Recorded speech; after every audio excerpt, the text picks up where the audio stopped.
Good morning. Pabiyahe tayo bukas sa general na car again. 3 days.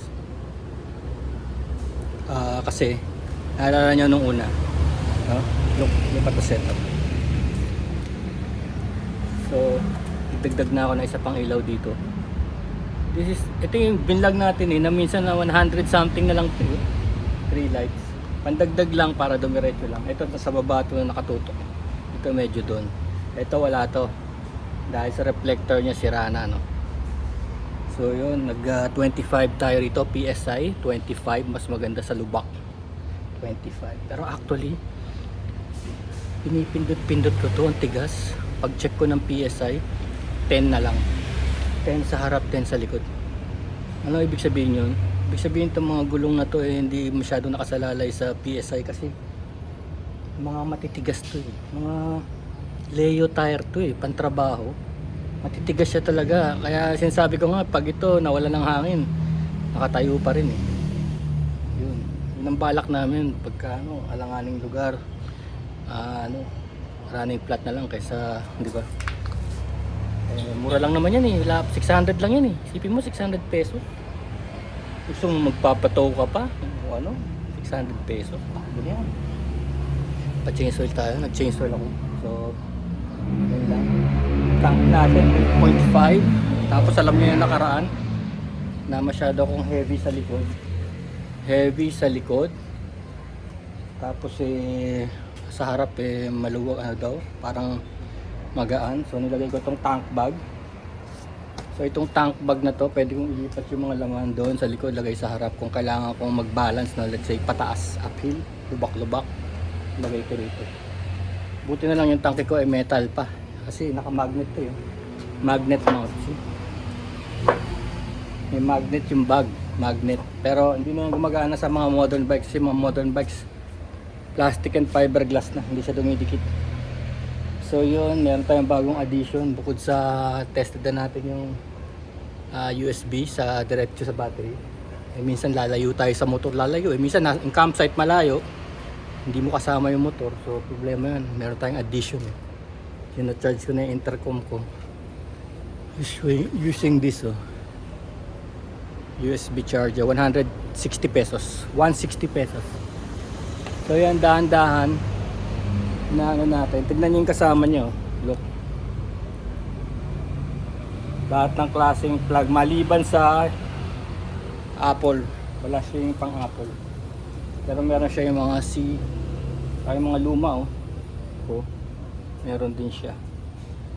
Tapos ito pa rin, kailangan tayong gumamit ito several times.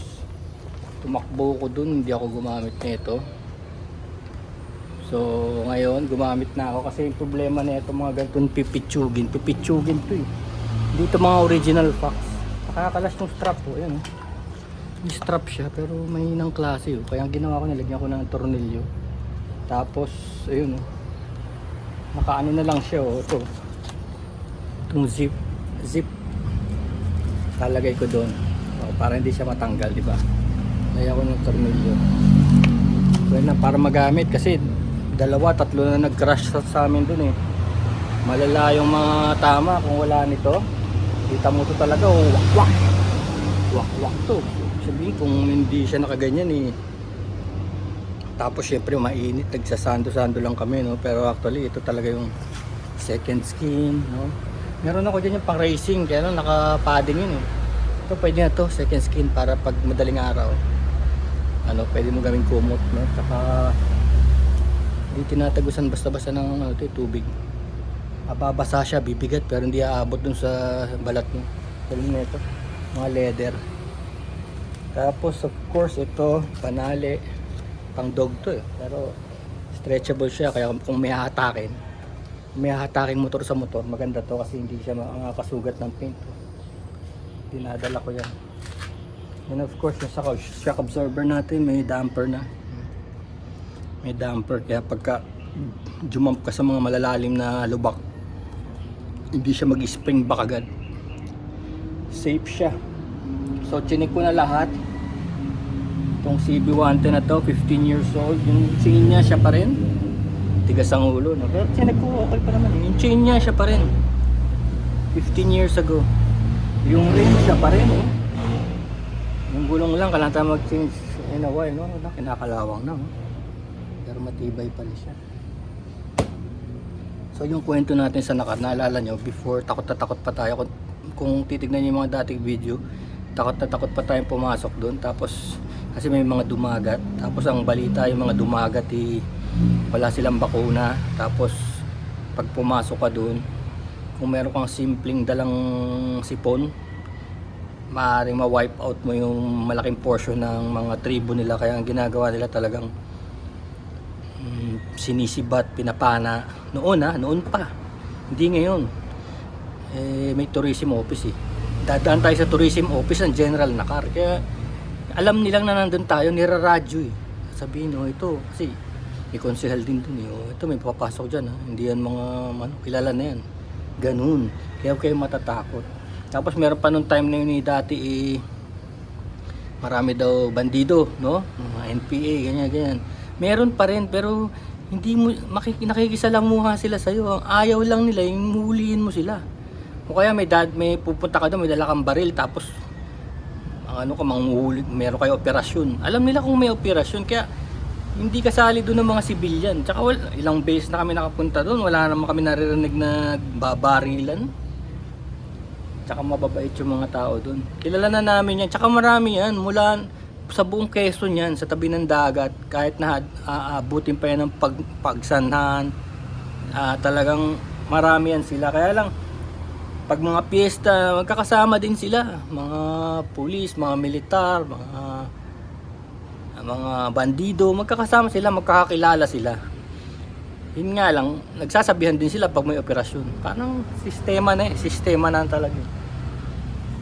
Pero hindi sila masasamang tao para sabihin mong pupunta dun masasamang tao. Di sana na-alarma na yan. May narinig na ba kayo na hinarang doon, kinuha yung motor o hinostage? Di sana international news yun. Walang ganun. Pero syempre talagang mag-iingat ka rin kasi pumapayag sila na minsan may drinking spray kami ron. Nag-iingay kami. Pero ganun pa man, dahil may magandang ugali mo.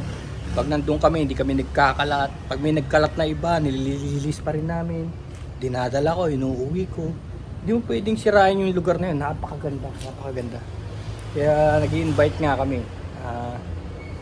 Pang ilang beses na namin to. So, kung gusto nyong sumama kayo dun, punta kayo sa Coffee Outside sa Pasco Street, Pasig. Meron dong isang coffee shop, Coffee Outside.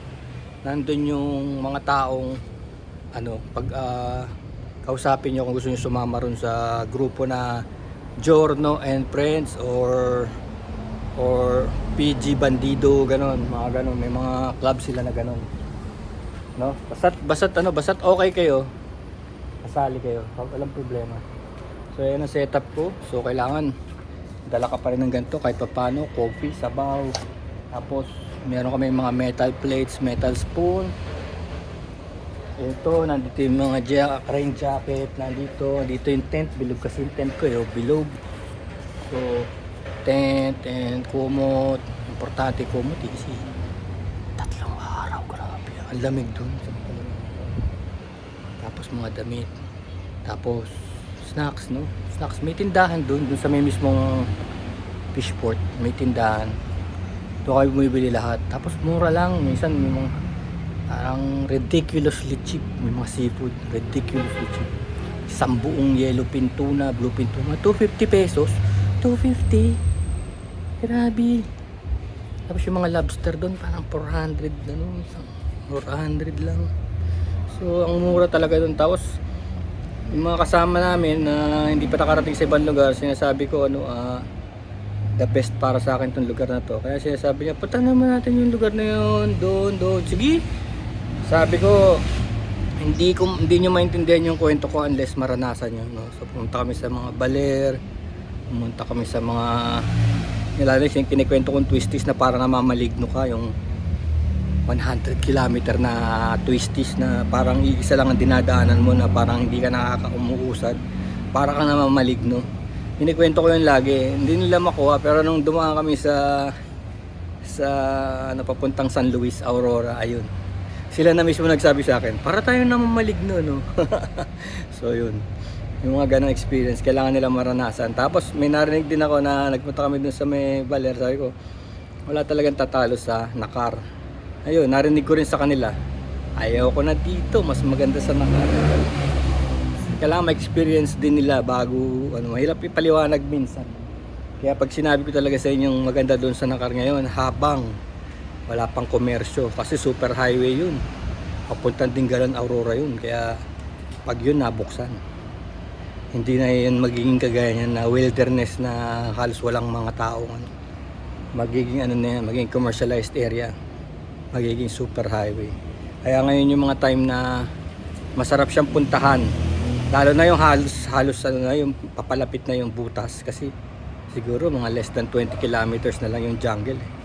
Pagka konti na lang yung ano, yung jungle, ano, sarap tagusin nun. Parang achievement na rin, kasi sa ngayon parang Mount Everest yun eh, pag tumawid ka eh. Lalo na ang bike mo ganito, magdudusa ka talaga. Pero may nakakatawid. Nga lang, siguraduhin mong walang ulan, kasi pag umulan, magiging ano yun, parang quicksand. So hindi ka makakaalis dun. Marami na na-trap dun. Tapos walang communication, walang telecom, wala. Tsaka anong gagawin? Kung sabihin na natin may dala kaming Starlink, makakonta kami sa outside world, anong gagawin nila? Mag-ano sila? Maggagastos sila para tumawag ng mass rescue? Eh hindi rin, kanya-kanya din. Ang mga nakikita ko sa YouTube ngayon, may mga tigarol lokal tumutulong. Yung mga lokal. Vlogger din, buhat bike, bubuhatin, or pwede mo silang bayaran. Kasi sabi ko, dapat kumuha tayo ng lokal ba? Kahit bayaran na natin, kasi hindi naman mahal pa bayad sa kanila eh. Parang 500 lang isang tao eh. Oh, di kumuha ka ng mga dalawa, tatlo, 1.5, hati-hati naman kayo, pakainin mo na, ganun. At least sigurado kayo na tama yung dinadaanan yung butas sa jungle. Kasi walang daan eh, wala. Puro ano eh, puro puno. Wala pa. Makikita mo lang may path dyan, pasok ka dyan. Kaya lang, pag konti lang ang dumadaan, tumutubo uli yung vegetation, di ba? Babalik. Dahil lupa rin lang yun eh. So ganun. Tapos yung iniisip mo, alam mo yun, pag naharang ka dun, wala ka magagawa. Kahit sumigaw ka. So yun ang mga kinakatakot ng iba, pero ang dami ng dumaan dun. Madami na talaga. Kaya papasukin din natin yun. Pero tomorrow morning, we'll ride again. Okay?